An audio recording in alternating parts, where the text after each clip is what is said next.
Bienvenidos a la jaula del noob. Prepárate, porque no podrás escapar.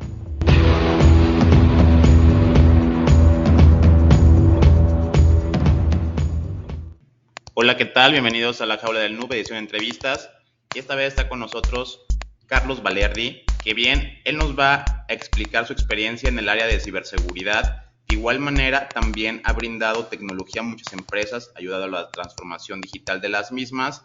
Y pues bien, Carlos, ¿cómo te encuentras el día de hoy? También están mis compañeros por aquí de la jaula del noob, del grupo Elite de Logec y de Buxec, que hará la presentación formal.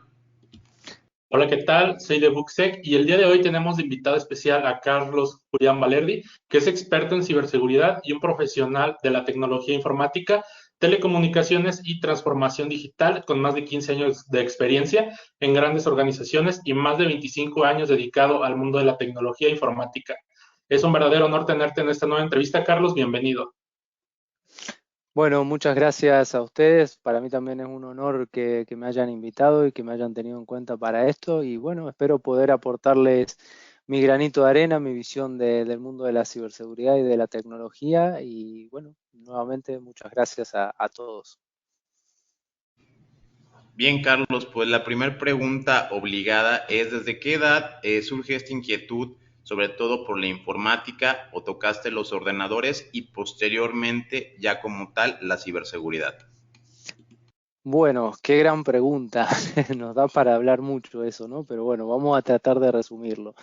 Yo desde muy pequeño siempre estuve muy vinculado a la parte de tecnología porque, bueno, tuve la suerte de tener un abuelo que se dedicaba a ser técnico de otras cosas, de radio y televisión, y me introdujo en este mundo cuando yo era muy chiquito. Y a través de eso empecé a conocer con 9 años, tengo 38 y no me da vergüenza decirlo, así que el que tenía dudas, tengo 38 años, y desde los 8 o 9 años empecé a tener mucha curiosidad por la informática. En Argentina esto todavía era algo muy raro, ¿no? Porque no había, todavía en esa época, estamos hablando del año 92, 93, todavía no era algo demasiado masivo. Y bueno, me empecé a interesar por eso, empecé a meterme en este mundo de a poquito, en la escuela, intentaba hacer algún curso, comprar alguna revista que estuviera relacionada con la informática. Y bueno, en el año 94 me cayó mi primera computadora, un procesador 386 que se llamaba Connecticut, un Intel. Y bueno, ahí empecé, digamos, a hacer mis primeras, como dicen aquí en España, mis primeros pinitos con la informática. Y fue algo que, bueno, nunca más solté. Ya en ese momento tenía clarísimo que yo quería ser ingeniero de sistemas o algo relacionado a la informática y que me quería dedicar toda mi vida a esto. Y bueno, hasta el día de hoy así ha sido, por suerte. Es bastante importante aprender sobre seguridad informática, aunque sea a un nivel básico, ya que los niños y los adultos mayores son los que se puede decir que corren más peligro en Internet por el desconocimiento. ¿De qué manera tanto niños como adultos mayores podrían empezar a adentrarse en el mundo de la tecnología y la seguridad informática? Bueno, a ver, mm, esto es una cosa interesante y en la que yo he tratado siempre de, como digo, de hacer escuela, ¿no? De tratar de educar en este sentido. Y el que me siga en mis redes sociales o el que haya leído mis artículos en las revistas, podrá ver mi sesgo educativo en todo este tipo de cosas, ¿no?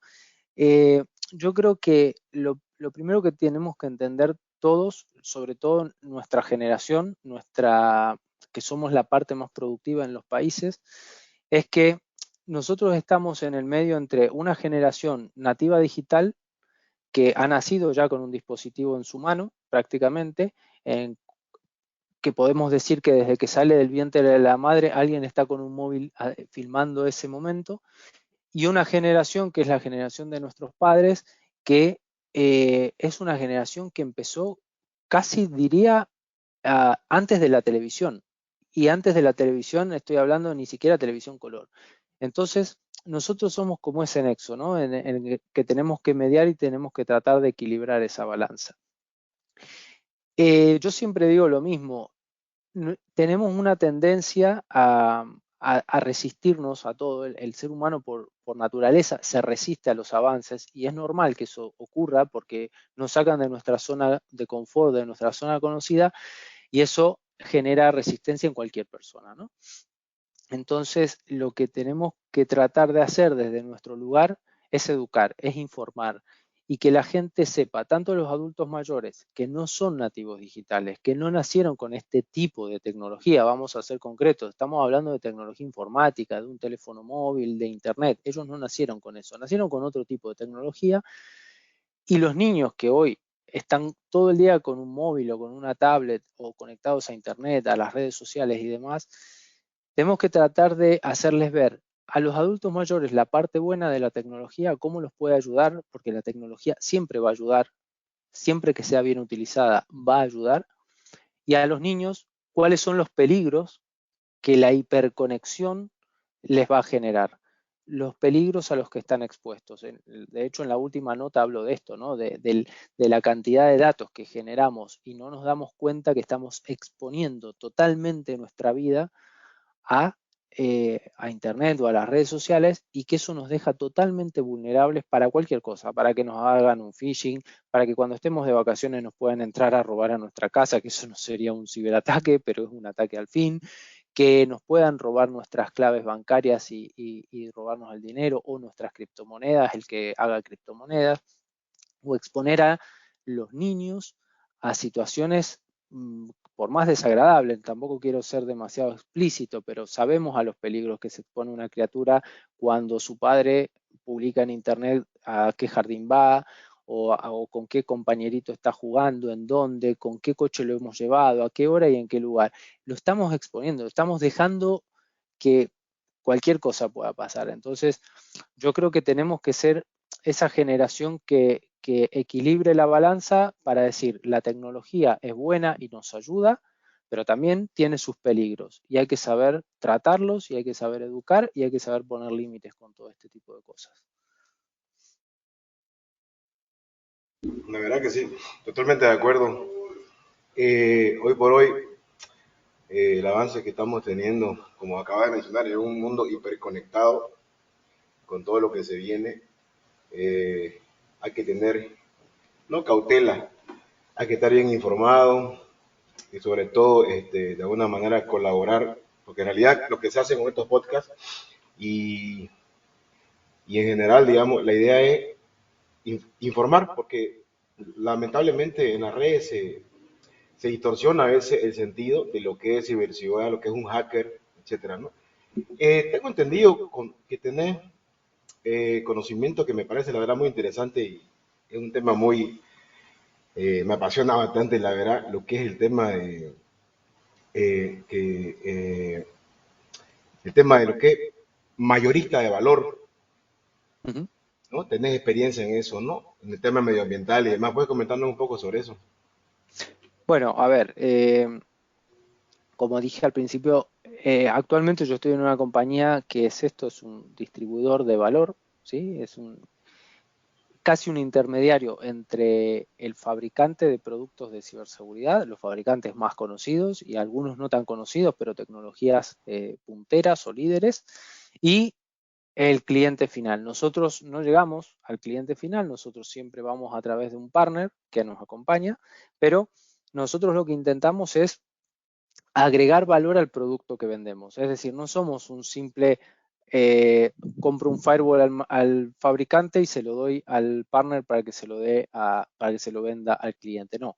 ¿Qué puedo hacer sobre esa tecnología? Yo te puedo acompañar a vos partner o a vos cliente en configurar ese firewall, en capacitarte para que lo sepas usar, o en decirte que no solo necesitas un firewall, sino que también podés llegar a necesitar otro tipo de tecnología. Pero para llegar a esto también hay que tener una visión muy amplia, porque no es solamente una cuestión comercial, no es compro y vendo. Esto hay que tener una visión amplia y la cabeza lo suficientemente abierta para poder sentarte con tu cliente, porque nosotros tenemos contacto con el cliente, un contacto como estamos teniendo nosotros en este momento, podemos hablar con el cliente para entender cuál es su necesidad. Pero también para entender la necesidad del cliente tenemos que entender el negocio del cliente. tenemos que saber qué es lo que le duele al cliente. No es lo mismo una consultora que una empresa que tenga su parte industrial o que genere energía, o una que genere alimentos. O sea, a cada uno le va a doler una cosa distinta. Entonces, para entender y para poder acercarle la tecnología necesaria para poder ayudarlo, hay que entender el negocio. Y para entender el negocio, muchas veces, más que hablar, hay que escuchar, ¿sí? Y a veces ni siquiera los clientes a veces entienden muy bien cuál es su punto más débil. Entonces, también en eso intentamos acompañarlo. Como mencioné también al principio, esto yo lo hago hace 10 meses, o sea, es una faceta totalmente nueva para mí porque yo no vengo de hacer preventa, no vengo de vender, yo vengo de comprar, yo vengo de ser cliente.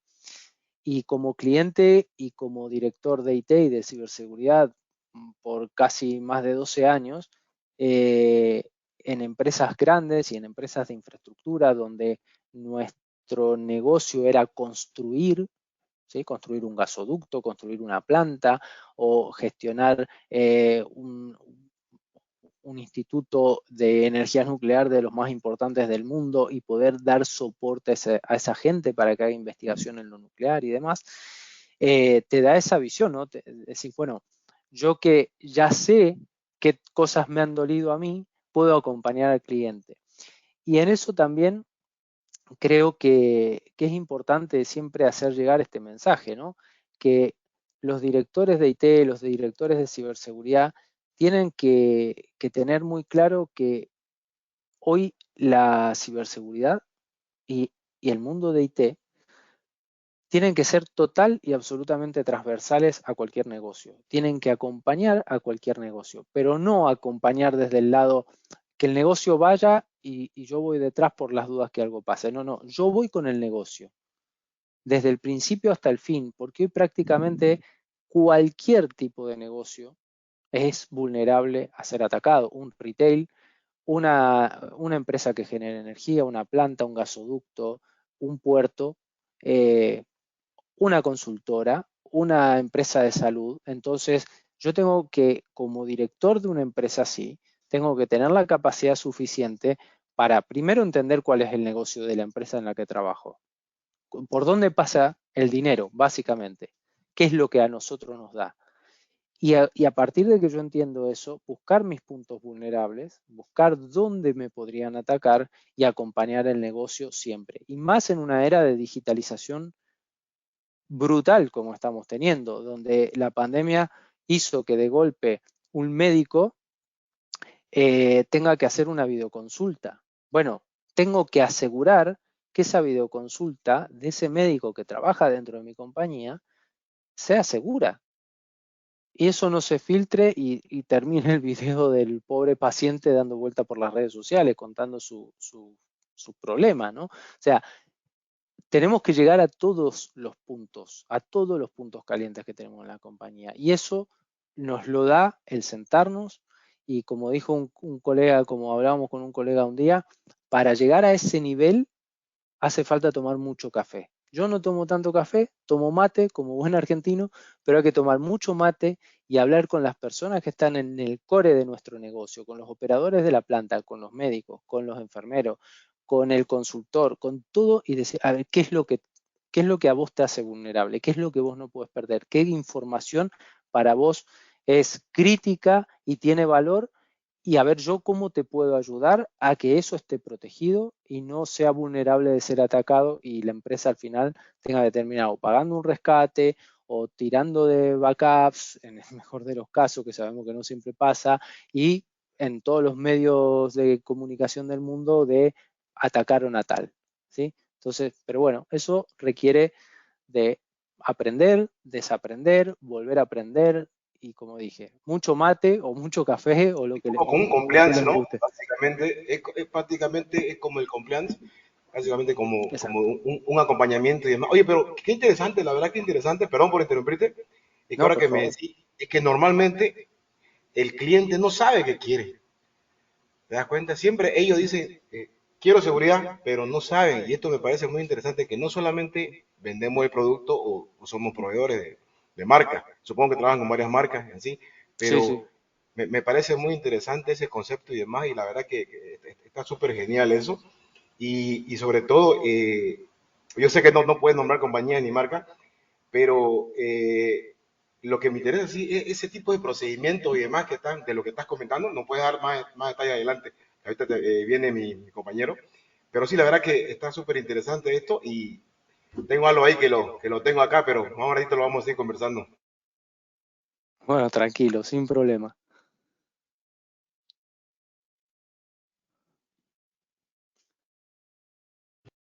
Bien, me gustaría me abordar el tema de los delitos informáticos, ya que siempre que hay un ciberataque, pues generalmente se deriva en esto.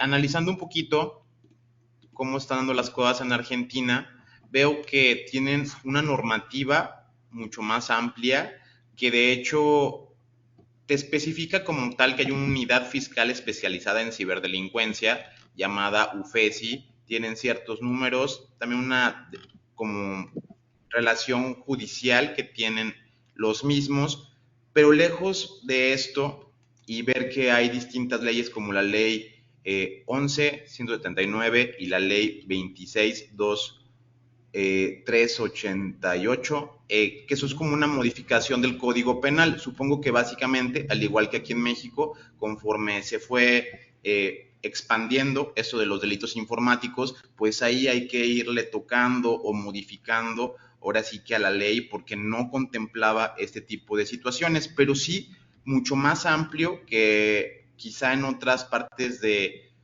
Latinoamérica. Ahora me gustaría que nos explicaras cómo es tu sentir, ya que, bueno, aquí en México podríamos decir que hay algunas unidades, algunas policías tienen esta situación de tener la parte cyber o tener la policía cibernética, pero no es completamente en toda la República. Ciertamente también la colaboración con diputados, senadores o que haya mucho impulso de nuevas leyes relacionadas a reformar esto tampoco es como que paulatinamente surge un ciberdelito, mejoran un poco la ley, pero estamos más como a la prueba y error, pero lejos de esto, porque eso sería más que nada estarlo viendo todo por internet, cómo se siente en Argentina, pues este apoyo del gobierno, si hay sinergia, se sienten protegidos, es un poco más como que tú como investigador vas, pero realmente no tienes una respuesta efectiva del gobierno, o sí existe esa colaboración. ¿Qué nos podrías comentar al respecto? Bueno, a ver, súper interesante cómo lo has planteado, porque, a ver, hay una cosa, quiero empezar un poquito de más atrás. Hay una cosa que tenemos que entender, ¿no? La tecnología como la conocemos, o lo que le llamamos comúnmente tecnología, que al final una silla también es tecnología, pero eh, la tecnología informática, la parte de ciberdelitos y todo, es algo, es un bebé en la historia del mundo. O sea, es un embrión. Yo creo que estamos viendo la punta del iceberg, sería exagerarlo. No estamos viendo ni siquiera la punta del iceberg.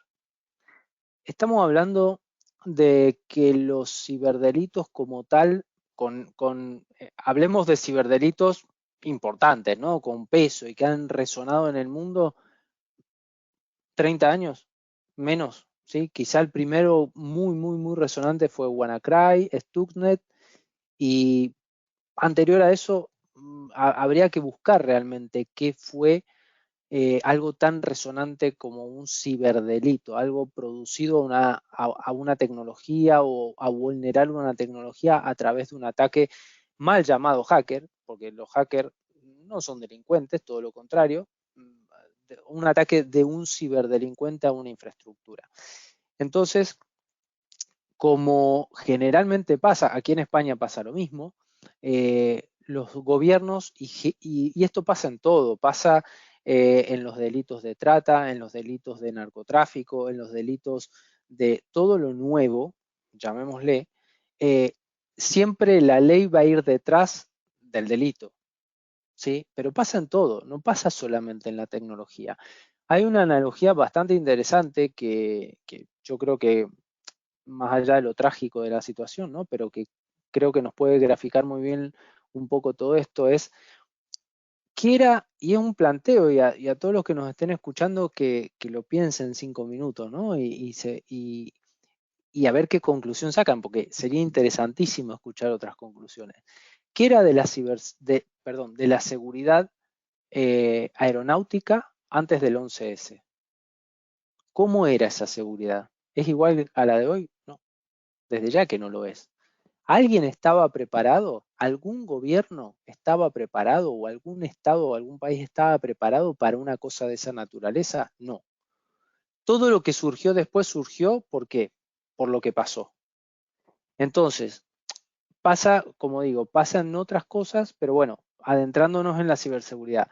Los gobiernos van detrás del delito, generalmente. Es verdad que en Argentina se está haciendo mucho, menos de lo que me gustaría, pero más de lo que muchos otros países están haciendo.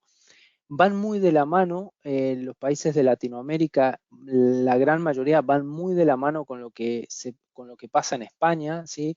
Muchos países en Latinoamérica están haciendo una suerte de adaptación a lo que aquí se conoce como la RGPD, la ley o la Ley Orgánica de Protección de Datos y la RGPD, para adaptar su gestión de la información, los datos personales y demás. Se está haciendo algo bastante similar. Yo creo que de los países de habla hispana, quizá el más adelantado es España. Es España, aquí realmente, y así todo, falta mucho, pero realmente lo que se hace en materia de seguridad es súper interesante. Hace poquito hemos estado en la Cyberwall, que un evento con 5.000 personas durante 3 días. 5.000 personas durante 3 días. Eso a nivel de seguridad realmente, y eran charlas todo el tiempo, charlas y un seminario por acá y otro seminario por acá, todos llenos. Realmente ha sido algo fabuloso. Yo creo que de habla hispana no hay otra cosa así. Y es como la punta de lanza para que los países actúen en eso. Entonces, eh, en Argentina, hace unos años atrás, hace bastante, hubo uno de los casos más resonantes de pedofilia, de trata, o sea, de intercambio de material de pedofilia a través de Internet, y quien lideraba esta red era una de las personas más conocidas en el mundo, un psicólogo que hablaba del tema, y sin embargo era él el capo de una red, ¿no? Entonces, eso sentó un precedente para empezar a mirar este tipo de delitos. Se está haciendo mucho en cuanto a lo que es el grooming, ¿sí? El ciberacoso y demás. Como digo, creo que y falta muchísimo en todos los países, pero por otro lado me alegra que los gobiernos, da igual el color político que sea, a mí realmente en esto me da igual, la ley tiene que ser ley y los estados deben perseguir los delitos. Entonces me da igual si lo hace uno o lo hace el otro, es en beneficio de la sociedad. Entonces que existan leyes y regulaciones contra las ciberestafas, contra el ciberdelito, contra el grooming. Hace nada, 2 días ha salido una sanción a un banco en Argentina por una ciberestafa y el banco no hizo nada para pararlo. Entonces ha habido una orden judicial contra el banco para que el banco se haga responsable de esto. Me parece perfecto, ¿sí? Porque se supone que el vulnerable es el ciudadano. Entonces, si en este caso una entidad bancaria no te asegura que vos vas a poder hacer tus transferencias o tus operaciones en la banca de forma segura, pues te tienes que hacer responsable de lo que pasa. Entonces ya ha habido un precedente y se está trabajando en leyes, como digo, interesantes. Algunas han salido hace muy poquito, otras ya vienen de un poco más de larga data, ya se consideran delitos penales, ¿sí? Un ciberacoso se considera un delito penal, grooming se considera un delito penal, pedofilia ni hablar, o sea, es un delito penal gravísimo, y eso, bueno, yo creo que está bien y que los países tienen que tomar nota de esto. Los gobiernos tienen que tomar nota de esto y tienen que hacer lo imposible porque estas cosas se aceleren al máximo, porque el país que no tenga una ley contra este tipo de cosas, al final está omitiendo el delito. Entonces, bueno, creo que se tiene que trabajar todavía más, de forma más dura contra todo este tipo de cosas. Algo que es bastante común son las criptoestafas o algunos youtubers ofreciendo invertir en tal lugar, las apuestas por internet y demás. ¿Cuál es tu visión de todo esto? Bueno, esto parte un poco de lo que venimos hablando, ¿no? De la educación. La gente, y esto también se ve mucho en Latinoamérica, ante la vulnerabilidad económica que hay en los países de Latinoamérica, la inflación, eh, no voy a entrar en temas políticos, pero estamos viendo cosas, gente que está por debajo de la línea de la pobreza, y a veces hoy se llaman ciberestafas, pero hasta hace unos años atrás eran estafas piramidales. Ponzi no nació hace 20 años, ¿eh? Ponzi, los esquemas Ponzi existen hace 100 o más. Entonces, lo que veo es que hay la gente al necesitar sobrevivir de alguna manera, ¿sí? Llegar a fin de mes con su salario o poder hacer algo un poquito más allá de lo que generalmente hace, cambiar el coche o arreglar su casa, son víctimas de este tipo de cosas, pero también es responsabilidad de la ignorancia, ¿sí? Eh, yo una vez hice un comentario en una charla que era sobre otro tema, sobre la energía nuclear, pero hice otro comentario pero que creo que aplica a la mayoría de las cosas, ¿no? La ignorancia hace 100 años, bueno, de alguna manera estaba justificada, ¿sí? No soy de justificar la ignorancia, pero hace 100 años uno dice, esta persona es ignorante, bueno, es que no tiene acceso no tiene acceso a comprarse un libro, o no tiene acceso a una biblioteca, o no tiene acceso a alguien que le explique con total y absoluta honestidad y sin ningún tipo de sesgo cómo es tal o cual tema. Hoy en día no. Hoy en día con Google, la ignorancia uno la elige. Entonces, obviamente que tampoco uno se puede guiar por todo lo que dice Google, pero sí es cierto que a veces la gente, en vez de investigar un poquito, es decir, me han ofrecido esto o me han dicho que le pase mi frase semilla de MetaMask porque me van a... Y si leo y si busco, me han ofrecido tal cosa en Google, quizá me encuentro con que es una estafa. O si antes de abrir un correo electrónico lo pienso y reviso la URL del correo que estoy abriendo, o pienso, si yo tengo una cuenta en este banco, no tengo. Entonces, ¿por qué voy a hacerle caso a lo que me está diciendo de que me van a ejecutar una deuda? Ayer mismo a mí me llegó un correo de Jeff Bezos diciéndome que era adjudicatario de 2.500 millones de dólares. Y presentándose como si yo no supiera quién es Jeff Bezos, ¿no? Entonces, pero uno tiene que tener esa, digamos, es como todo, ¿no? Esa educación, y yo creo que esto es un trabajo que hay que hacer, como en su momento se hizo el trabajo de que la gente utilizara el cinturón de seguridad en un coche, ¿sí? O que la gente se ponga un casco y calzado de seguridad si va a estar en una obra porque se le puede caer algo y partirle la cabeza en dos. En esto también hay que hacer escuela y hay que educar y educar, insistir. Esto es phishing. ¿Cómo se puede identificar un phishing? ¿Qué cosas no tenés que hacer? ¿Por qué un banco nunca te va a pedir este tipo de información por correo electrónico? Es parte de nuestra tarea también en la radio. Y lo que están haciendo ustedes ahora, que es hipervalioso, es educar, insistir. Y si hay que repetirlo 1000 veces, pues se repite 1000 veces. Pero la gente cae víctima de estas estafas por una necesidad de salvarse, porque creen que se van a hacer ricos, y en esto, si se quiere, también un mensaje, nadie se va a hacer rico de la noche a la mañana. Son 2 o 3 personas las que han tenido la suerte de que hace 20 años o 10 años atrás les pagaran una pizza con 10 bitcoins, se le ocurrió guardarlo por ahí por las dudas y hoy es multimillonario. Es una persona. Pero eso no nos pasa a todos.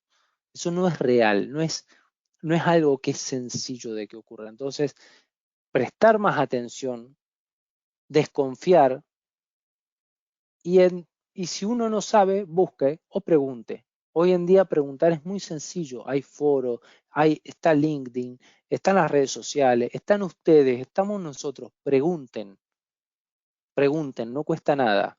Si demoras un par de horas más en hacerte millonario, no va a pasar nada. Pero desconfiar, siempre desconfiar en este tipo de cosas, porque lo que digo, nadie te va a regalar dinero, nadie te va a regalar 10 Bitcoin, ni nada por el estilo. Nadie tiene por qué pedirte tu frase semilla de una billetera de criptomoneda. ¿Se entiende, no? Ni la clave bancaria, ni nada, nada de todo eso. Entonces, desconfiar siempre.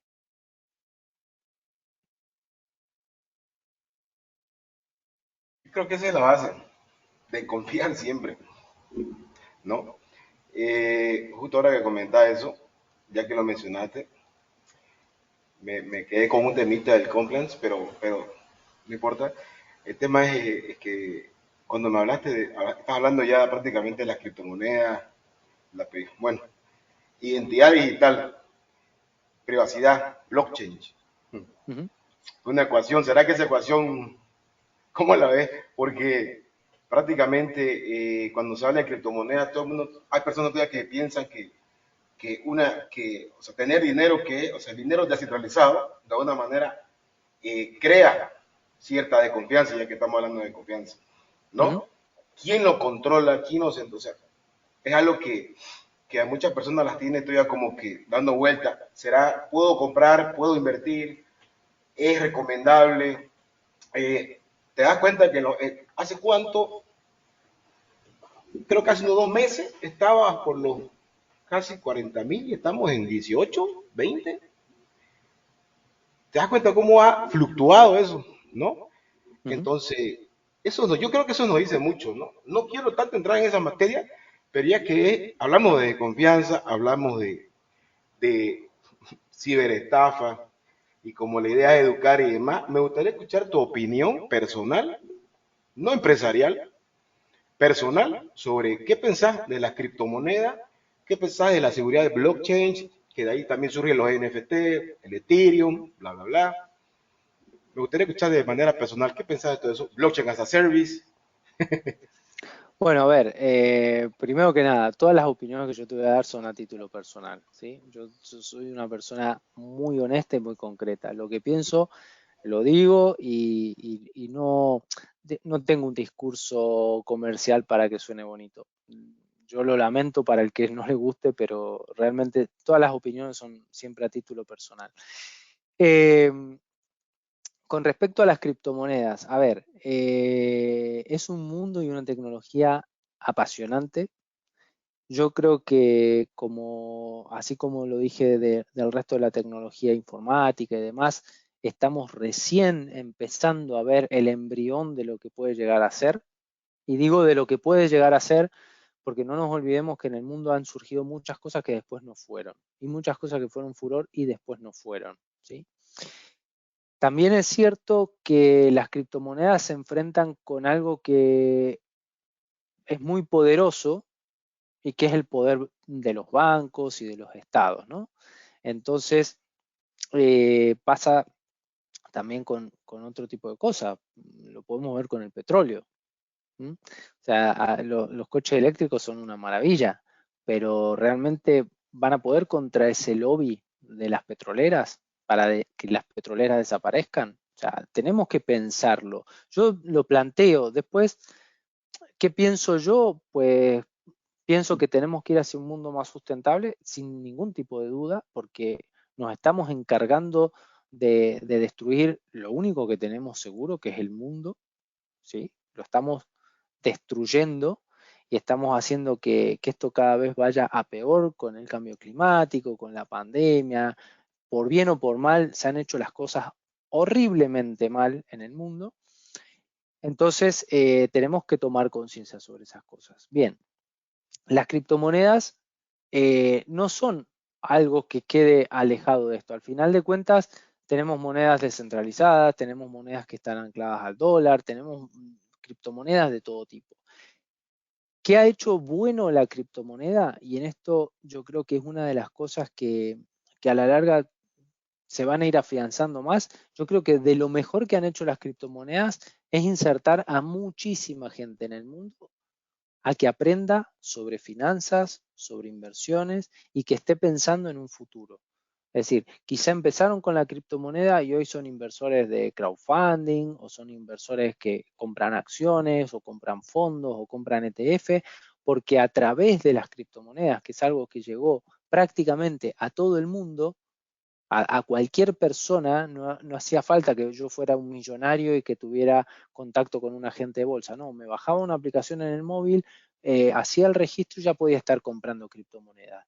¿Qué pasa? Que mucha gente ha perdido mucho dinero, mucha gente se ha hecho rica, pero mucha ha perdido, y a partir de perder, yo creo que ahí está la gran enseñanza, ¿no? El hacerse rico de la noche a la mañana no nos enseña nada, pero el perder el dinero sí nos enseña. ¿Qué nos enseña? Que no es llegar y comprar, sino que tengo que aprender, tengo que saber qué estoy comprando, tengo que saber qué hay detrás de ese proyecto.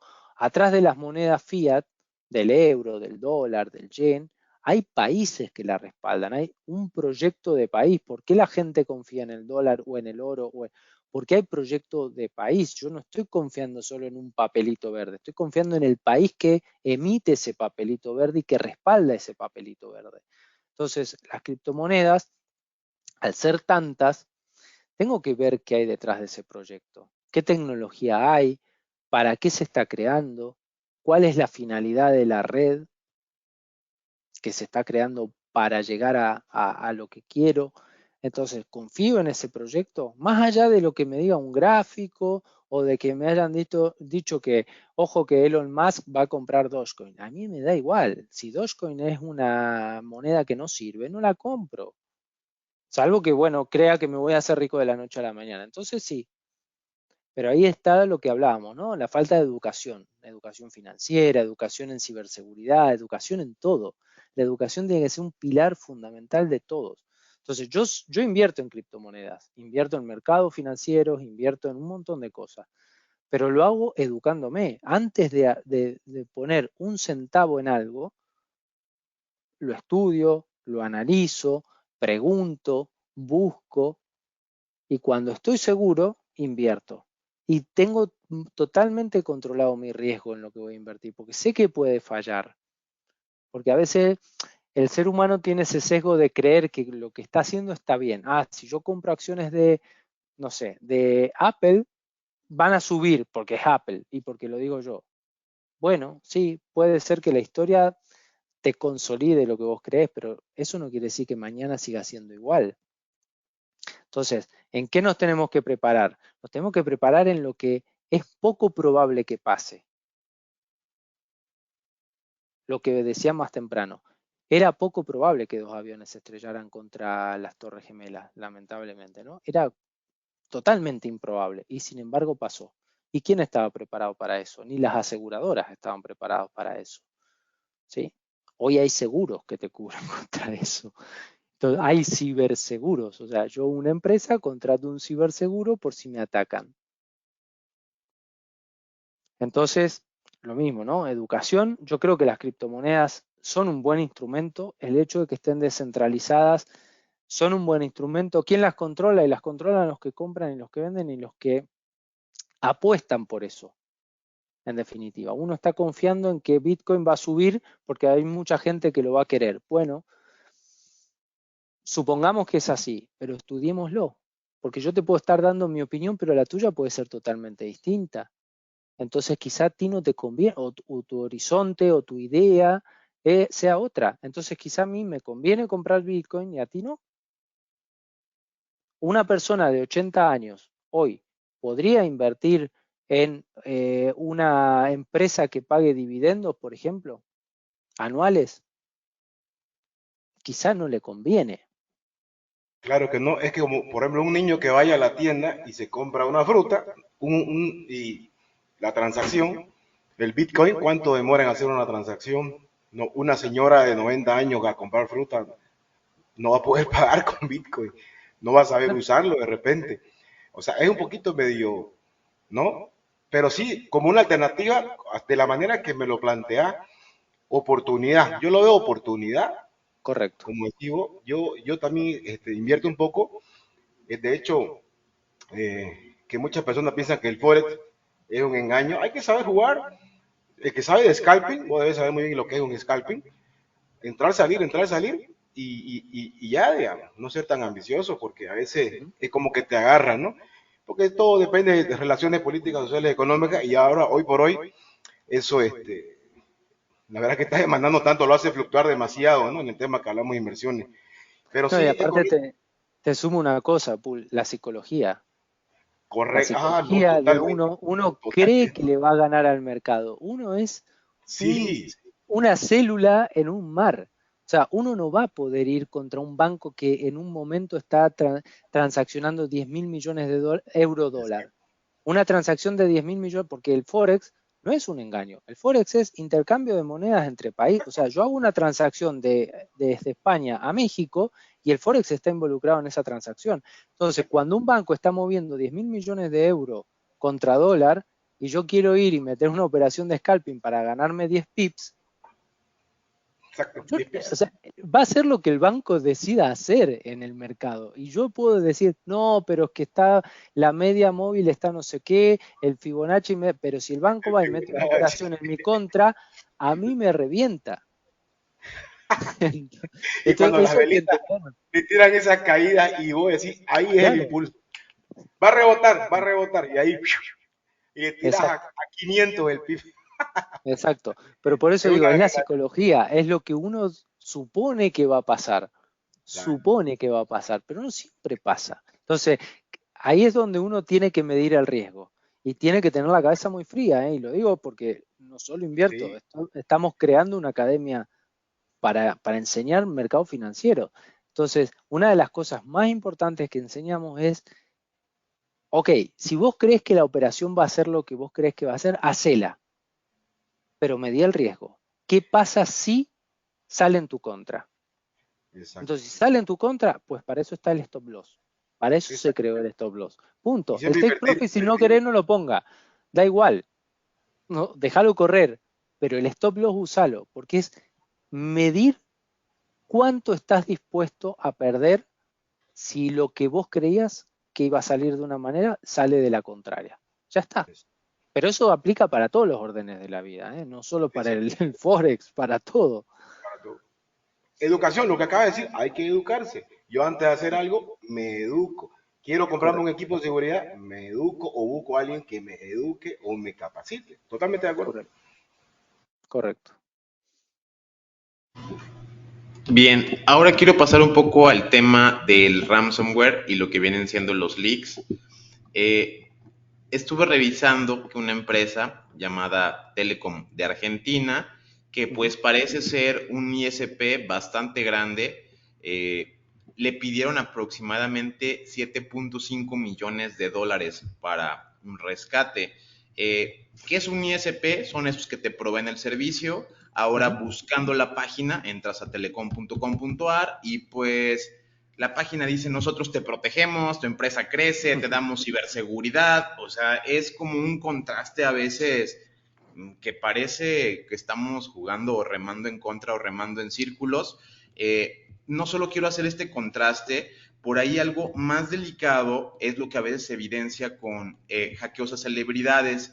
Estuve checando que en el sitio anterior de lo que era Raid Forums, alguien estaba ofreciendo 40 millones de ID cards de Argentina. Luego de estar checando exactamente qué se habían hackeado, se dieron cuenta que fue el Registro Nacional de las Personas, el Correcto. RENAPER, y pues esto es bastante grave como cosa chusca y prueba de que sí lo habían hackeado. Se filtraron por ahí algunos documentos como el RENAPER de este jugador argentino Messi, y pues obviamente esto ya crea un contraste, ¿no? Porque te estás dando cuenta que, bueno, pues una cosa es que existan a veces nosotros, profesionales o empresas y personas al cuidado de la ciberseguridad, y luego estos grandes capítulos que suceden en contra de todas las personas, en donde yo ahora vuelvo a entrar a un sitio que dice mitramite.renaper.gov.ar y parece estar en perfecto funcionamiento, dice Registro Nacional de Personas, en ningún lado leyenda legal indica que ha sido filtrada esta base de datos y que si yo estoy aquí debería de tener cuidado porque ya se liqueó o se filtró. ¿En dónde queda la responsabilidad de los gobiernos después de que los hackean o les caen un ransomware o una empresa importante? ¿Cómo ves tú este contraste? Porque evidentemente si uno no investiga, busca en la historia, esto se olvida y tú entras a los sitios y ahora parece que el sitio que hackearon, al contrario, me ofrece que yo aquí estoy ciberseguro, estoy ciberprotegido, meta mis datos. ¿Cómo sé que no les cae un ransomware mañana y les roban todo? ¿Qué podríamos tener de contraste en esto? O sea, ¿cómo nos sentimos en este balance? Bueno, hay muchas cosas interesantes que has dicho, Héctor. A ver, primero, el ISP, vamos por ese lado. Telecom en Argentina era la filial de Telecom Italia. No diría que tan grande como Telefónica, pero en Argentina prácticamente tenían la misma presencia en una época, una empresa de telecomunicaciones muy grande. Y es una conversación que yo he tenido muchas veces, ¿eh? ¿Dónde queda la responsabilidad del ISP si a mí me hackean? Porque muchos de los ataques, pero esto claro, es mala prensa para los ISP, que se producen en las empresas, se producen a través del ISP. Porque a mí ¿cómo me llegan? ¿Quién me provee el servicio de internet o un MPLS o lo que es, o el SOC? A ver, SolarWinds. ¿A través de quién llegó SolarWinds? A través de SolarWinds. No llegó a través de uno que metió un pincho USB o un pendrive en un equipo y llegó a través del mismo fabricante. Entonces, ¿dónde está la responsabilidad de los fabricantes y de los ISP en los ciberataques? Eso es algo de lo que pocos hablan y lo que dicen es, bueno, pero para el ISP es transparente lo que pasa por su red. Ya, pero entonces, ¿cómo me protejo yo? O sea, hoy, hace 10 años, como mencionaba más temprano, hace 10 años, ok, te compro esa teoría. ¿Por qué? Y porque en definitiva toda la seguridad se consolidaba en tener un buen firewall, ¿no? Y un buen firewall y punto, un poco más que eso. ¿Por qué? Porque vos tenías una muralla. Al final de cuentas, esto no es muy distinto a lo que pasaba hace cientos de años atrás. ¿Cómo protegías una ciudad? Con una muralla. Bueno, ¿cómo protegías tu empresa? Con un firewall. El firewall era tu muralla virtual, pero todo estaba confinado a 4 paredes. Hoy en día las 4 paredes son virtuales, no existen. Son 4 paredes que son virtuales. Son las 4 paredes que tengo yo en mi casa teletrabajando, tú en la tuya, y esas son nuestras 4 paredes. Entonces, ¿dónde está la responsabilidad del ISP si a mí me atacan? Porque están pasando por su infraestructura y no están detectando ese ciberataque. Entonces, creo que habría que plantear si realmente esto debería ser así. Por otro lado, RENAPER es el Registro Nacional de las Personas de Argentina. O sea, todos los datos de los ciudadanos argentinos están cargados en RENAPER. Todos, absolutamente todos, ¿sí? Entonces, lo llamativo de esto es que el ataque a RENAPER se produjo unos días antes de las elecciones de medio término de Argentina del año pasado. Y lo dejo ahí, ¿eh? No voy a hacer ningún tipo de apreciación al respecto. Pero es llamativo, ¿no? Que se filtren los datos de 49 millones de habitantes una semana antes de las elecciones, ¿no? Entonces, realmente, y acá redoblo la apuesta, y digo, ¿los estados están preparados a nivel de ciberseguridad para proteger a los ciudadanos? No, la respuesta es no, no lo están. No lo están. No lo está Argentina. En España hemos visto ataques al CEPE, que es el organismo público que se encarga de pagar los planes sociales o las prestaciones a las personas que están sin trabajo. Lo hemos visto en sanidad pública, lo hemos visto en Estados Unidos en organismos públicos. En Argentina no solo pasó en RENAPER, pasó en CONICET. Entonces,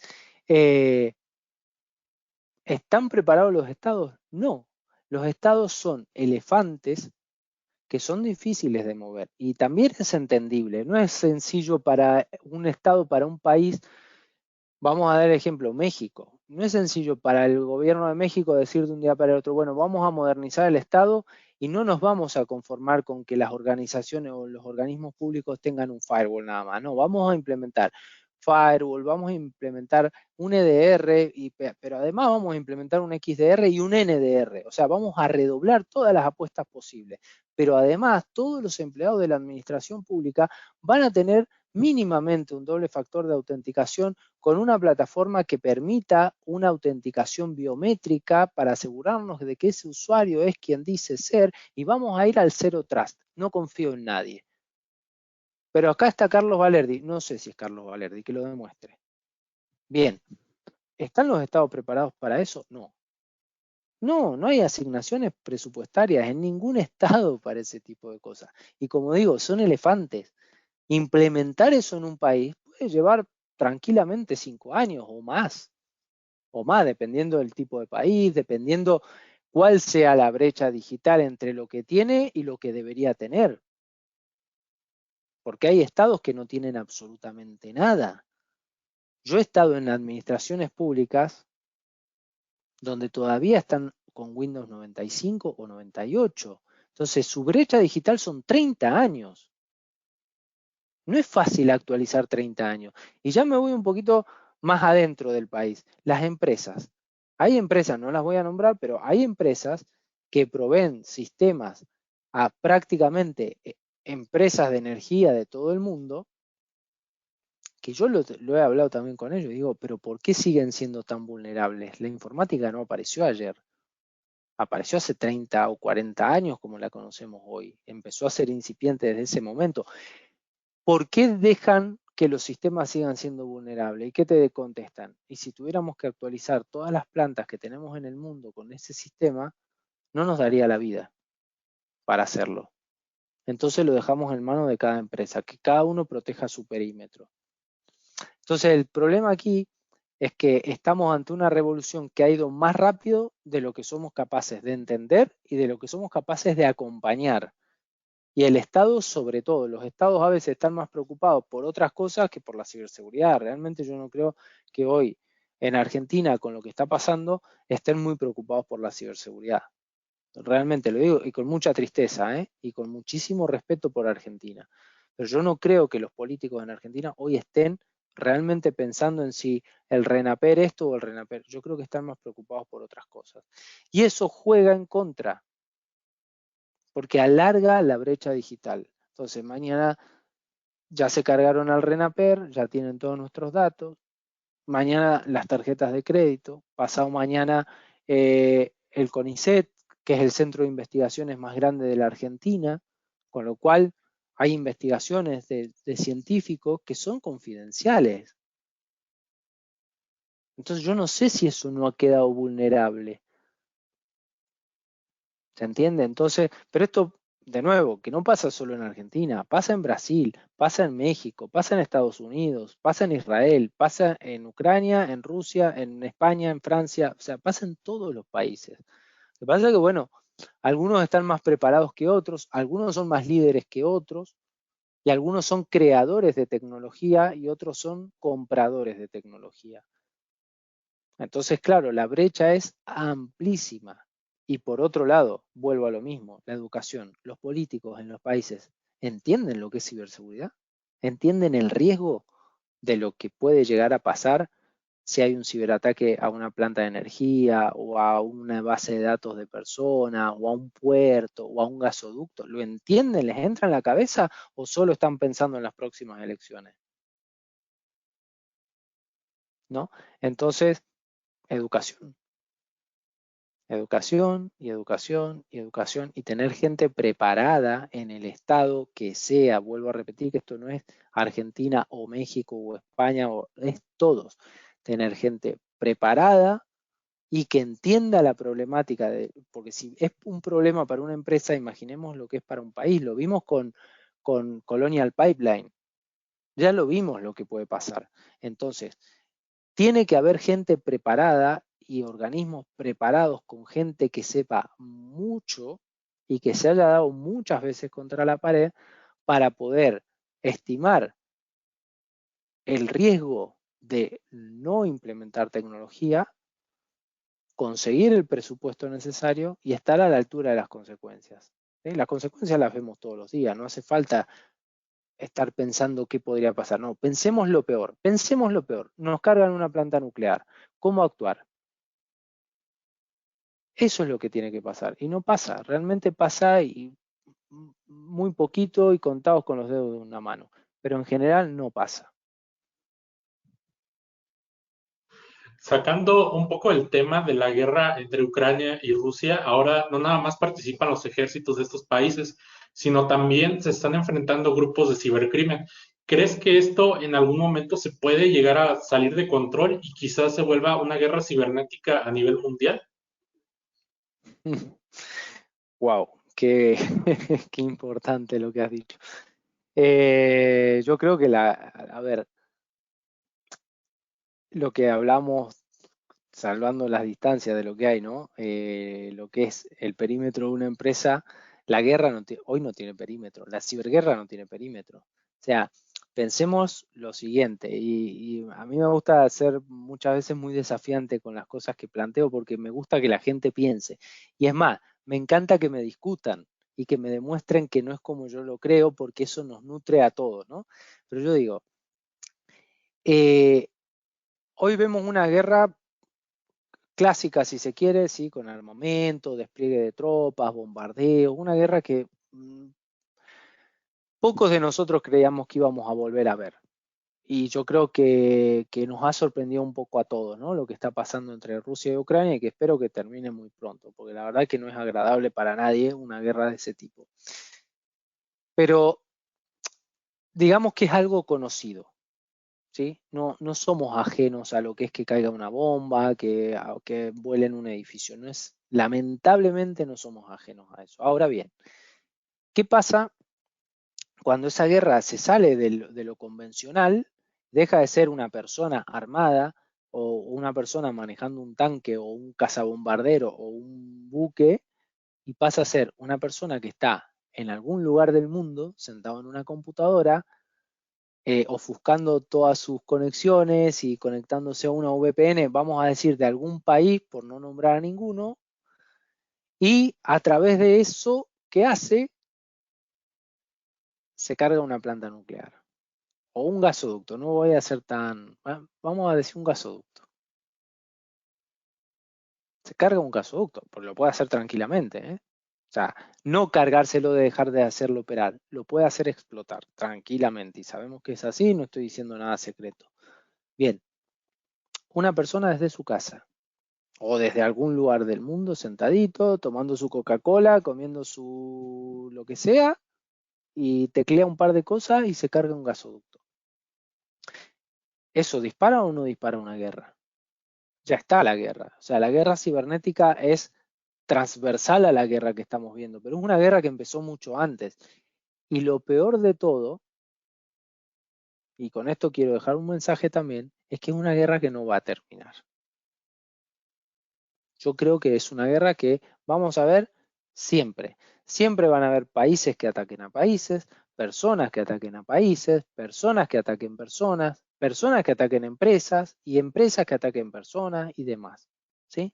Porque detrás de todo esto también hay un gran negocio. A las empresas les conviene que haya un hacker que venda bases de datos de personas y tarjetas de crédito de personas. Hay muchas empresas de dudosa reputación a las que les conviene que esto pase, porque ellos compran esa base de datos y hacen cosas con eso. ¿Sí? A los países les conviene muchas veces que esto pase, porque demuestran su poderío y dicen hasta acá, ojo que puedo ser peor. Entonces, esto es una guerra que no va a acabar. Siempre va a pasar. Siempre vamos a ser vulnerables de que nos ataquen. Que será distinto por el momento al menos a una guerra convencional, sí, sí, pero ya hemos visto gente que ha muerto porque la ambulancia no llegó a tiempo al hospital, porque no sabía cómo llegar al hospital que tenía que llegar, porque le habían ciberatacado su rastreador, su geolocalizador en Alemania. Ya vimos que una persona murió por un ciberataque.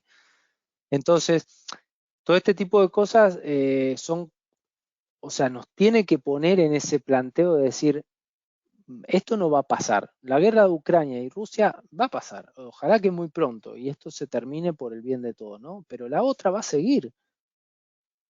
Y los países que están involucrados y los que más poderío de ciberataques tienen van a seguir siendo los mismos de siempre, que son 4 o 5. Entonces, vulnerar las bases de datos de otro país, vulnerar la tecnología, porque el ciberespionaje existe, pero no lo inventamos ahora, se inventó hace cientos de años el ciberespionaje.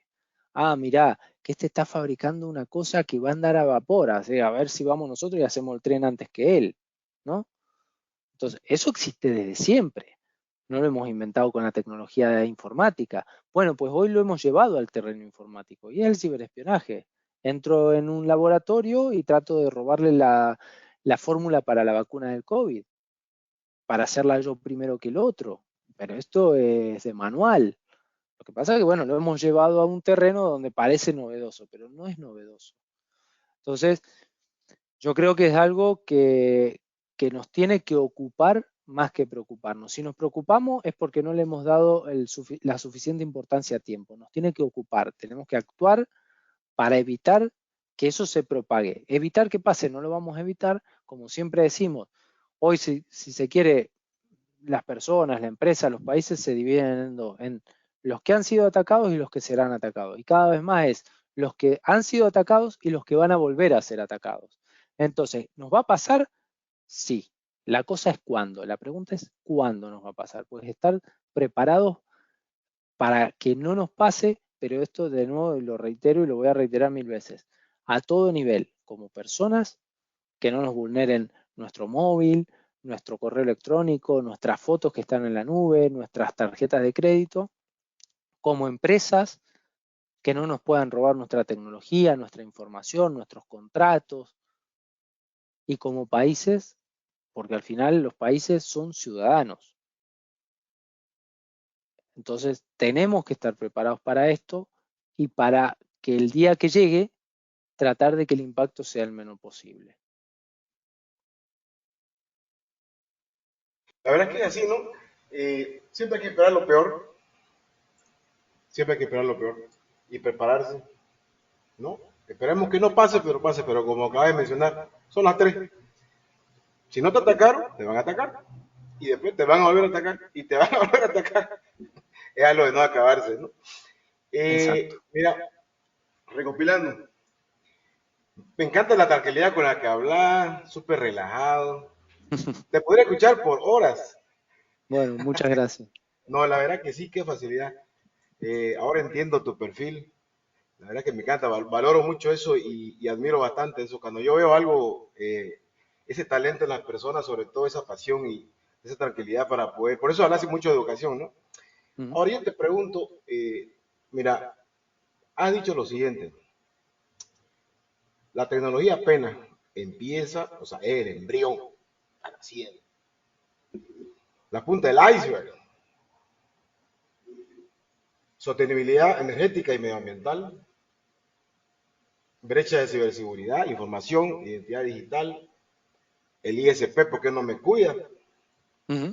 Guerra nuclear, que nunca acaba. ¿Vos qué propones? ¿Qué harías? Porque ya sabemos que hay que educarse, hay que leer, hay que estudiar, pero ahora con esto, no te voy a decir millennials, porque creo que estamos ahí todavía. Somos Así nosotros. que somos todavía. Esto es puro bárbaro. Así que, no, y de hecho, con tu edad, mira, imagínate, yo te ponía unos 27. 27, bueno, ojalá. No, entonces con todo lo que acabas de comentar, vos qué proponés, qué pensás, qué consejo me da Carlos Valerdi? O sea, ¿qué piensa él? ¿Cómo él se protege? ¿Cómo él se prepara en este mundo hiperconectado que es un embrión, punta del iceberg y con todo lo que hay? Vos personalmente, ¿qué crees? Aparte de educarse, leer y demás, ¿cómo vos lo harías? ¿Cómo vos ayudarías al mundo, a las personas que te están escuchando en este momento, que están en pañales y que solamente quieren hacer un TikTok y ser millonario de un día a otro, o ser gamer, o no sé, o a ser millonarios en la criptomoneda y no saben ni siquiera cómo funciona o cómo funciona el Internet, ¿no? Entonces, ¿cómo nos ayudaría y qué propone Carlos Valerdi? A ver, esto también es algo que me gusta mucho, ¿no? Cómo poder ayudar desde el lugar de uno. Entonces, eh, lo primero, a ver, ¿cómo me protejo yo? Eh, yo predico con el ejemplo, primero que nada. Entonces, ¿tengo redes sociales? Sí, por supuesto que tengo redes sociales, claro, porque no soy ajeno al mundo en el que vivo, ¿sí? Ahora, ¿qué hago con mis redes sociales? Y ese es el primer planteo que le hago a todos. ¿Qué hago con mis redes sociales? ¿Me expongo o eh, trato de mostrar lo mínimo indispensable o ser atemporal con lo que muestro? Y ahora digo, ¿por qué atemporal? Va a ser rarísimo, rarísimo, hiper rarísimo que alguien encuentre una foto mía en una red social de mis vacaciones en el momento en que yo estoy de vacaciones, por ejemplo. Yo cuando me voy de vacaciones, me voy de vacaciones. Las fotos las subiré después si es que quiero, porque tampoco siento la necesidad de subir una foto si estoy en donde sea que esté de vacaciones. Si yo quiero que alguien que yo tengo ganas de que vea mis fotos las vea, se las envío a esa persona y ya está. ¿Sí? Primero que nada. Mis claves son hiper complejas. Invito a todo el mundo a que haga lo mismo, ¿sí? Tener claves seguras, evitar el nombre del perro y el año, o el nombre del hijo y el año en que nació, bueno, ese tipo de cosas, ¿no? Tener un antivirus, pero parece algo del pasado, pero sí, hay que tener un buen antivirus en nuestros equipos y en nuestros móviles también, porque el móvil hoy es un portátil, una computadora portátil y donde llevamos la mayor cantidad de información. O sea, cualquiera de ustedes que nos estén escuchando, siéntense un minuto, abran su móvil y vean la cantidad de información que tienen en su móvil. Correo electrónico, su currículum, acceso a sus cuentas bancarias, acceso a su información personal del país o de la vacunación o de las fotos de las vacaciones y de los hijos y de todo lo que sea. Eh, Han pensado en toda la información, o sea, tienen más información a veces en el móvil que en la cabeza. Mucha gente tiene más cosas en el móvil de lo que es capaz de recordar, que es un ejercicio que, por ejemplo, yo hago. Yo no anoto nada, yo no tengo agenda, yo me acuerdo de las cosas para usar la cabeza, porque si dejo todo librado a la suerte de una agenda, al final, ¿para qué necesito acordarme si me va a sonar una alarma? Y el cerebro lo uso cada vez menos. Entonces, es, como digo, ¿no? Protegernos, entender que somos vulnerables y esa frase de, ¿quién va a querer hackearme a mí? No, si nadie te quiere hackear a vos, no te creas tan importante de que alguien va a venir a hackear a Carlos Valerdi. Es que el ataque va a llegar a través de algo y vas a ser una víctima más, como miles de personas que pueden llegar a ser víctimas de ese mismo ataque. Nadie va a ir a buscar las fotos de Carlos Valerdi en la playa. A nadie le importan mis fotos en la playa. ¿Qué le importa al que me ataca? Vulnerarme. O sea, tratar de exponerme a mí y a un montón de gente más, que es lo que le ha pasado a los famosos también. Entonces, proteger ese tipo de cosas, protegernos, evitar tener el móvil que sea un nido de juegos y de aplicaciones que desconocemos totalmente, pero bueno, la descargo, total, no pasa nada. No, sí pasa, sí pasa. Prestar atención, o sea, ser un poco más, como decíamos recién, ¿no? Un poco más desconfiado. La calculadora, la aplicación de calculadora, ¿necesita tener acceso a mi geolocalización, por ejemplo, o a mi cámara? ¿Para qué? Si yo no le voy a pestañear para sacar una cuenta. Entonces, ¿necesito darle ese permiso a una aplicación? Bueno, lo pienso, quizá no, ¿no? Entonces, ese tipo de cosas, digamos, son consejos que siempre doy, es empezar desde la base, no nos vayamos a un mundo de, no, aparte tengo un MTD en el teléfono móvil, porque la gente va a decir, ¿qué es un MTD? ¿No? ¿Cómo lo instalan? No importa. Un antivirus, tengan un antivirus, tengan el teléfono con una clave, que sea lo más difícil posible, ¿sí? Ténganlo configurado para que si te lo roban no lo puedan acceder. ¿sí? Y tratemos de tener la información protegida. No pongamos la clave adelante de la gente que pueden ver qué estamos poniendo, o revisar nuestra banca electrónica en el metro o en el bus o lo que sea, porque nos lo pueden mirar. O sea, son cosas no expongamos, como decía recién, toda nuestra vida en las redes sociales. No somos influencers. Y también invito a la gente a que piense en esto. ¿Cuántos Ibai hay? Uno. Uno. No, el mundo no está lleno de Ibais que se volvieron multimillonarios siendo youtubers. Y suerte por él, y me alegro y lo hace súper bien, pero es uno. Cualquiera de nosotros hoy se hace un canal en YouTube. ¿Y cuánto nos costaría tener 1 millón de seguidores? ¿Alguna vez los tendremos? O sea, a veces también es fruto de la casualidad. Entonces bueno, hacerse el planteo, ¿no? Bueno, tengo que trabajar, y me hago un canal de YouTube. Y bueno, si tengo 100 seguidores, no importa, no dejo todo, pero me hago mi canal de YouTube y quizá algún día sea rico, o no. ¿Me voy a hacer rico con las criptomonedas? Y si no estudio, lo más seguro es que sí, me haga rico y lo pierda tan rápido como lo gané, ¿no? Que también ha pasado. Si en el momento en que a alguien se le ocurrió comprar una pizza con 10 Bitcoin, el que la vendió la pizza hubiera estudiado lo que era un Bitcoin, que hubiera dicho al final, por 2 pizzas, hago de cuenta que me salieron mal y las tiré y dejo los Bitcoin guardados ahí. Hoy es multimillonario, pero como no estudió y creyó que eso era una cosa que no los perdió. Estoy dando un ejemplo, por dar un ejemplo. Entonces, Elon Musk es uno, pero no podemos ir detrás de lo que cree Elon Musk. Ya lo hemos visto con lo que ha hecho con Twitter, con lo que ha hecho con las criptomonedas. Entonces, Elon Musk dijo que hay que comprar tal cosa. Dijo nada. Estudia. Fíjate si eso realmente es como dice él, porque él puede tener su sesgo, él puede querer creer que eso es bueno y quizá no lo es. Lo que pasa es que, claro, vivimos en un mundo de una hipercomunicación tan grande que todos creemos que podemos ser influencers y no. La verdad es que no es tan fácil.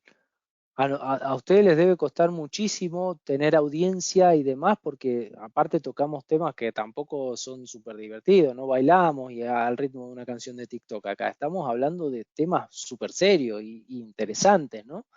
Y que le toca a todo el mundo que esté conectado con un móvil.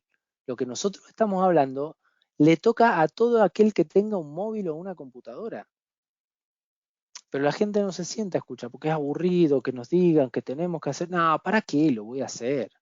¿Para qué me voy a poner el cinturón de seguridad si yo nunca choqué? Nunca tuve un accidente. ¿Para qué me lo voy a poner? Es que justamente te lo tenés que poner para que cuando pase, ojalá que nunca más pasara, pero va a seguir pasando, estés protegido. Bueno, pues esto es lo mismo. La seguridad es molesta, es súper molesta la seguridad. A nadie nos gusta tener que poner 20 claves para acceder a un lugar. No, a mí tampoco me gusta, ¿eh? No lo disfruto en absoluto. Me parece una pérdida de tiempo, pero lo tengo que hacer por mi seguridad. Entonces, eso es lo que la gente tiene que entender. Tiene que incorporar esto a su vida porque ya es parte de su vida. Porque todos andamos con un móvil en el bolsillo que está rastreando nuestros movimientos, por dónde andamos, a qué hora, nos hace sugerencias. Justo vas pasando por un restaurante donde venden tacos de cochinita pibil. ¿Y a vos te gustan las cochinitas pibil? Porque lo has dicho. Bueno, pues ahí tenés. ¿Y cómo sabe? Pues porque nos están rastreando. Entonces seamos un poco más cuidadosos, ¿no? Ese es el consejo quizás. Ser cuidadoso, O no informarse y usar, desconfiar. o no usar. Porque el otro día me dijeron, perdón que te interrumpa, Sí, sí. el otro día me dicen, no, oye, mira, no puede ser. Yo digo, o sea, sabes que todo el día nos escuchan, nos ven por estos teléfonos, hasta saben todo, esta información se vende. El otro día yo, por ejemplo, ahorita estoy con una infección en el ojo, solamente me saqué una foto para mirarlo y mandárselo a mi médico, y ya estaba la policía ahí. Y le dije, es que es normal. Entonces, ¿qué hago? Me dice, yo soy radical, no uso, pero podés vivir en un mundo digital, no de manera digital, virtual.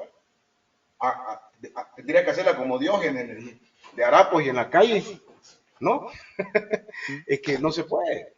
Bueno, a ver, nadie se ha muerto por no tener un móvil, ¿sí? Vamos a hacer, o sí, por no haber podido llamar si tuvo un accidente, no tener cómo comunicarse. Pero bueno, vamos a suponer que no, no vamos a ser tan extremos, ¿no? Vamos a suponer que nadie se murió por no tener móvil, ¿sí? Mi abuela se murió con 90 años y utilizaba un teléfono y tenía redes sociales y demás, y se adaptó a un mundo que no le era nativo, que no era suyo, y se adaptó porque le gustaba.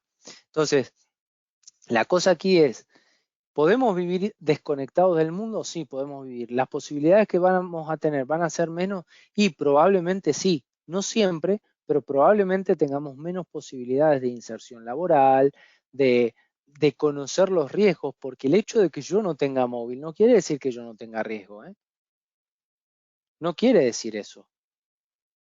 Porque no tengo móvil, pero una cuenta de banco seguro que tengo. Y si hackean al banco y se llevan mis datos se los llevaron igual. Y no se los llevaron por mi móvil, se los llevaron por el banco. Entonces, no me hace no vulnerable, me hace menos vulnerable. ¿Sí?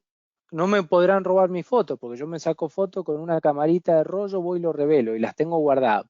Fenomenal, no me van a robar mi foto, pero me van a robar otras cosas. Entonces, o alguien va a sacar una foto donde voy a salir yo y ya me está exponiendo. Y si yo no quería salir en esa foto, si yo no quería que en las redes sociales aparecer porque no me gusta, o lo que fuera. Entonces, ¿se puede vivir en un mundo desconectado de todo? Sí, se puede. Conozco gente también que lo hace, pero bueno, como digo, hay que ver también esa balanza, ¿no? De decir, ¿quién es el que lo hace? ¿Hay una persona que ya está fuera del mundo laboral, por ejemplo? ¿O es una persona que tiene o que le exige a sus hijos de, no sé, 5, 6, 10 años vivir desconectado del mundo? Yo creo que es un error gravísimo que hoy en día un niño esté fuera de la órbita de la tecnología informática. ¿Por qué? Porque ya vive en un mundo donde prácticamente la mayor parte de las cosas van a través de la tecnología informática. Y yo también hacía la analogía con que ¿qué habrán pensado aquellos que transportaban las cosas en carreta el día que apareció el tren, ¿no? ¿Qué habrán dicho? Uy, esto nos va a matar a todos, la tecnología esta, qué barbaridad. Y bueno, ¿y hoy alguien duda de que el tren tiene que existir? Nadie lo duda. Entonces, pero lo que decías recién, esto es muy incipiente, recién estamos empezando a entender un montón de cosas, en todo tipo de tecnología. Lo que ha pasado hace un tiempo atrás con esto de la foto del agujero negro y la foto de las galaxias estas que ha sacado el telescopio web. ¿Cuánta gente en el mundo realmente es capaz de entender lo que significa una foto de esas? O sea, abstraer todo y decir, esto significa, eso es tecnología también. Entonces, mucha gente no está preparada para entender eso y no está mal que no lo esté. Ojo, no estoy diciendo que está mal que no esté preparada, no. No está porque no quiere, porque no le interesa, lo que sea, pero eso no la hace menos vulnerable. Entonces, yo creo que las personas tienen que entender que el mundo al que vamos es la tecnología informática, de comunicaciones y demás, es una ola que no va a parar, es una revolución que no va a parar, no va a ser como la revolución industrial, no va a terminar, siempre va a ir a más, siempre va a haber más tecnología informática, va a haber mejores formas de comunicarnos. Empezamos hablando del 4G hace 7, 8 años atrás, ya vamos por el 5 y ya están pensando en el 6. Entonces, bueno, yo creo que tenemos que introducirnos en el mundo y entender los peligros a los que nos exponemos, incorporarlos y actuar en consecuencia. Bien, para mi última intervención me gustaría abordar lo que comentaste de las brechas digitales. Creo que eso es algo muy relevante y que precisamente abre espacio a la vulnerabilidad. ¿Qué es esto de la brecha digital? Para que lo tengan en cuenta algunas personas en casa. Tú vas al cajero, por ejemplo, al ATM, a sacar dinero, pero tú pensarías que te está atendiendo un Windows 11, el último, el más nuevo, con todos los parches, y no es así. Muchas veces puede ser hasta un cajero con Windows XP que ya ni siquiera tiene mantenimiento o tiene ese balance para el soporte de ciberseguridad. Ahora, mi pregunta de las brechas digitales va dirigido un poco a los sistemas SCADA, lo que habías comentado, lo que creo que también es muy delicado, que puedan volar un gasoducto. Acá, por ejemplo, México, seguimos siendo un país y ahora más con este presidente petrolero. Entonces, el hecho de que explotaran todos los ductos de Pemex, pues aquí acabaríamos siendo algo así como que un volcán completo, todo México. Pasa por todos lados estos gasoductos. De hecho, uno de los principales problemas que se tiene aquí es que hacen hoyos ilegales en esos gasoductos y hacen el famoso huachicoleo, donde roban digamos que esta gasolina ya refinada y luego la venden ilegalmente. El contexto aquí iría dirigido no solamente a los gasoductos, también están las energías eléctrica, también hay algunas plantas, solamente una muy pequeñita, pero de energía nuclear. ¿Cómo ves tú esta brecha digital ahora si lo ligamos a lo que viene siendo SCADA y IoT? Yo he estudiado un poquito, tampoco soy muy experto en la tecnología de los PLCs, cómo, digamos, están interconectados. Sé que algunas cosas las hacen de manera muy rudimentaria con sensores, o que también esta industria 4.0 llegó como de forma muy parchada, entonces tuvieron que ir agregando cosas, pero siguen manejando el CCB, a veces siguen manejando un Windows Server ya viejito que tenían ahí por no comprar la nueva licencia. ¿Cómo afectaría esta brecha digital y si lo ves con un contraste para lo que en un futuro sería el ciberterrorismo? Bueno, a ver, el tema aquí es bastante complejo, ¿no? Porque en el mundo OT, que es un mundo del cual vengo y es un mundo hiperinteresante, realmente la brecha digital es enorme, enorme. Yo he encontrado cosas que ya rozan parece hasta un abandono, y no es así, pero es lo que parece. Entonces, una planta donde nosotros llegamos y nos encontramos que manejan sus sistemas SCADA o manejan sus sistemas de control de lo que sea, no quiero dar demasiados datos, pero con un Windows 95 o 98, uno dice, pero ¿qué tipo de seguridad puede tener esto? O sea, cero. Cero por no ser más pesimista todavía, ¿no? Están totalmente vulnerables a cualquier cosa.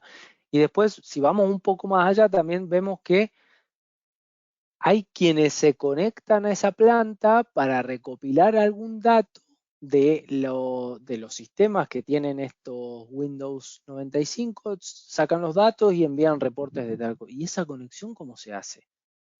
¿Y esos datos viajan planos? O sea, si yo estoy recopilando de los PLC, vamos a dar un ejemplo, para que la gente nos entienda también. Un PLC prácticamente es un dispositivo que recopila datos y los envía. Si este PLC me está enviando un dato plano de temperatura, de lo que fuera, de la temperatura del agua, es un dato plano. Hay un ataque muy antiguo, que se remonta a 500 años atrás, que se llama Man in the Middle. ¿Qué es esto? Una persona en el medio.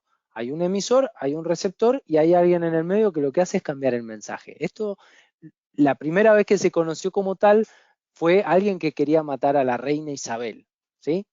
Entonces cambió el mensaje. Bueno, este ataque o sea, es tan sencillo como decir, tengo el dato de temperatura del agua que sale de un sensor de una planta X o de un gasoducto o de lo que fuera, lo cambio y lo envío. Las consecuencias que eso puede tener son, a veces no entra en la cabeza de muchas personas. Me ha tocado discutir tanto de estos temas, tanto, decir, por favor, protejamos estos sistemas. Esto es complejo. Esto no es algo así como, bueno, la temperatura está a 80 grados, no importa, está. Y si alguien va y le pone un cero atrás y dice que está a 800, cosa que sería imposible, pero sería vapor, pero vamos, 800. Inmediatamente alguien podría mandar a parar la planta.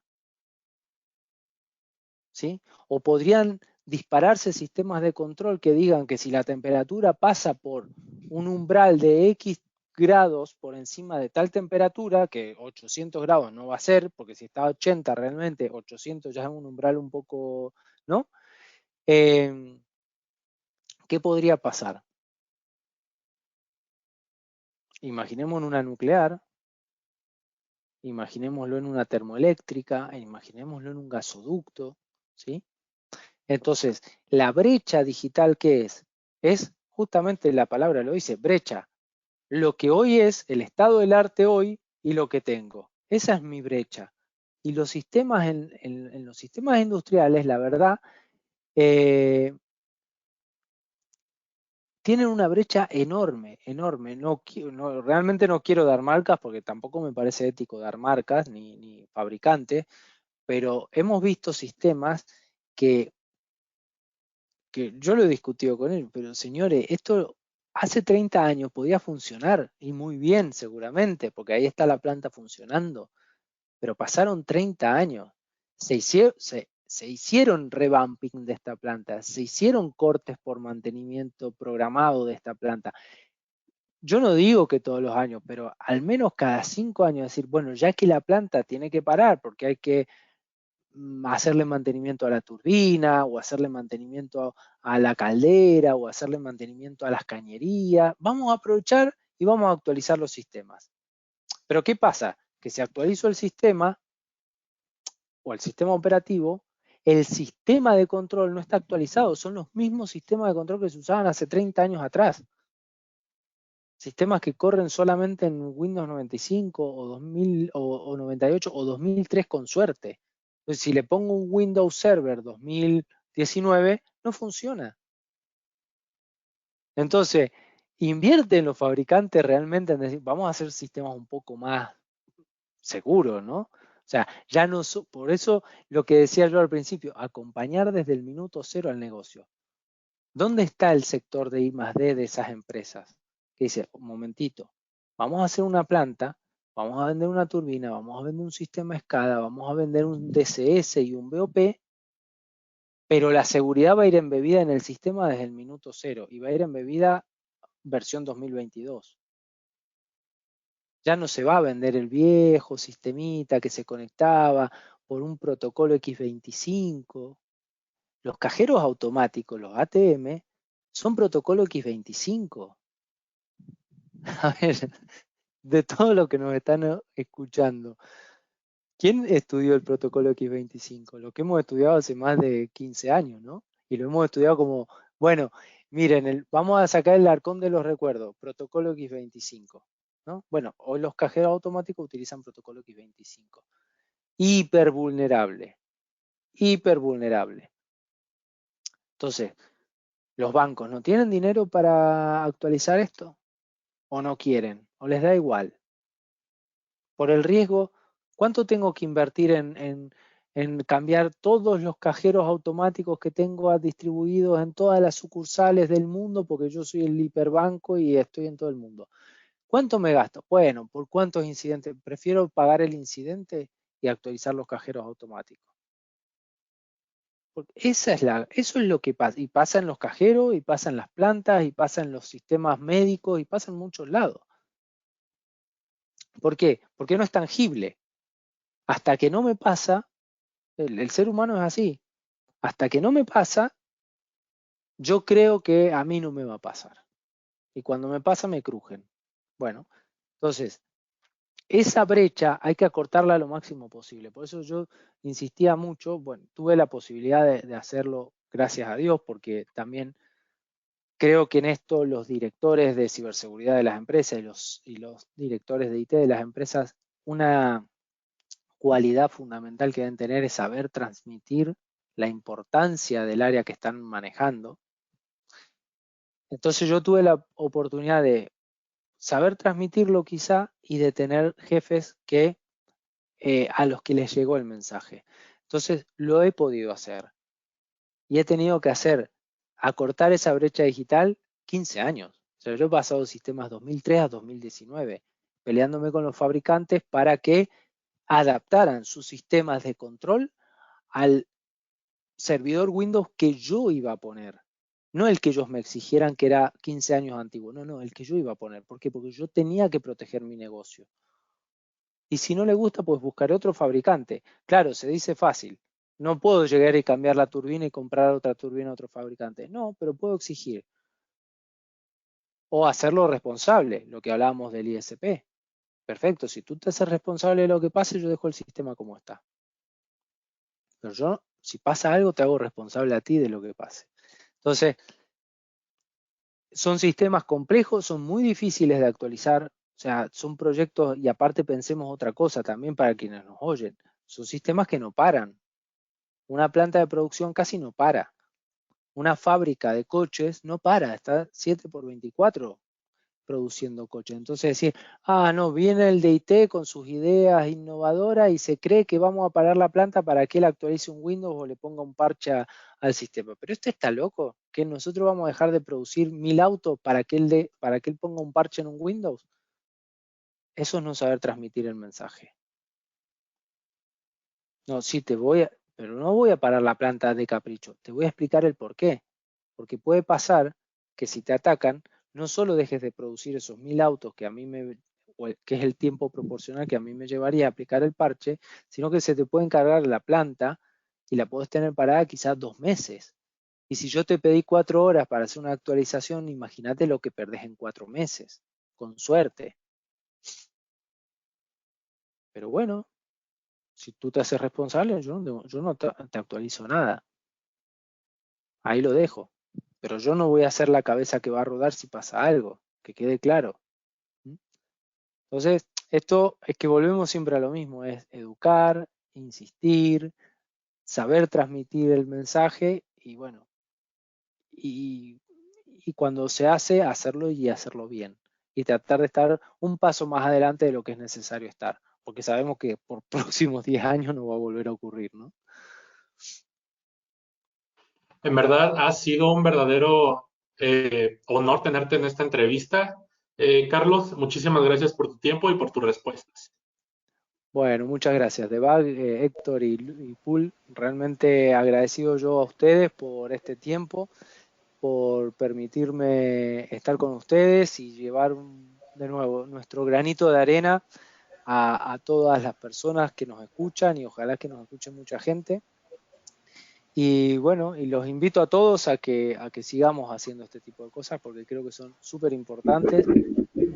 Tienen mi contacto para lo que necesite, la gente, siempre estamos subiendo contenido también, como decíamos, en la radio, en la revista, así que información hay, solo hay que buscarla. Así que Hay que bueno, buscarlo. desde ya agradecido a los tres y a todos los que nos escuchan Excelente. No, te agradecemos a vos por tu tiempo y todo, la paciencia y demás. La verdad que estuvo genial. Yo me despido con algo. Se me quedaron varias cosas de tu parte y la verdad que fue genial. Y esta es una pregunta que a mí me gusta hacer siempre. ¿Qué tiene tu atención ahorita?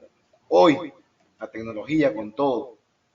Para vos personalmente, Carlos, ¿qué tiene tu atención en todo lo que estás metido? Porque uno no maquina 24/7, no está todo el tiempo en modo on, ¿no? Hay momentos en el que uno se relaja, comparte con los amigos, entiendo.